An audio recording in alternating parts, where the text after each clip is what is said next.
To ace the IGCSE Paper 2 Informal email task, you have to pull off a difficult balancing act. You are writing for a strict academic examiner, but you have to sound like you're just casually texting a close friend. Missing this balance will cost you heavily. The task is graded on a 16-point scale. 8 points are awarded for your content, and the remaining 8 for your language. By the end of this video, you will know how to build a top-band 150 to 200-word informal email. We'll use a specific color-coded model that hits every single requirement on the examiner's rubric. To follow along, grab a practice prompt with 3 bullet points and a few highlighters. You'll also need a basic understanding of simple and complex sentence structures. Securing high marks relies on executing a predictable formula that matches exactly what examiners look for.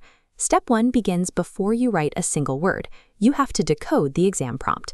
We use the TAP protocol to filter the prompt. TAP stands for text type, audience, and purpose. First, highlight the specific text type required. Next, locate exactly who you are writing to. This is your audience. Finally, highlight the overarching purpose, looking for action verbs like explain what happened or describe. The TAP protocol anchors your response.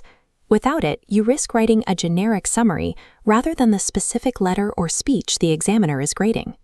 Now that we know the audience is a friend, we need to calibrate our register. This graphic is the register thermometer. The left blue zone flags formal language like Dear Sir. The right red zone warns of slang like bruh and comma splices. Land in the center green sweet spot, using contractions like can't and simple connectives like anyway. Staying within this central zone proves your linguistic competence to the examiner while maintaining the required friendly tone. With the plan set, it is time to draft.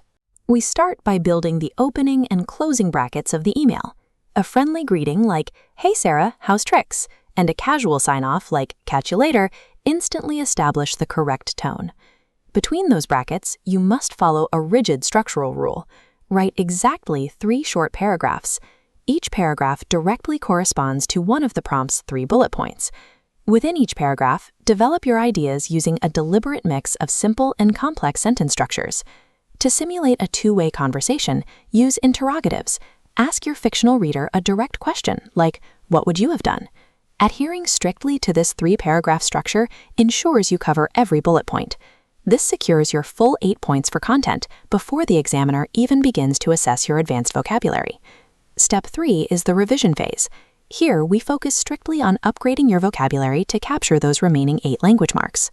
One highly effective strategy is replacing generic verbs with phrasal verbs. Instead of writing, "I endured it," write, "I had to put up with it." Next, inject 1 or 2 well-placed idioms to demonstrate native-level flair and cultural linguistic awareness. Do not overuse these. If you cram too many idioms into one email, the text loses its natural flow and turns into a disorganized mess. These targeted vocabulary choices demonstrate a level of nuance and control that moves a response into the highest grade boundaries. Here is our completed model email. Contractions, interrogatives, and phrasal verbs operate in the register's sweet spot.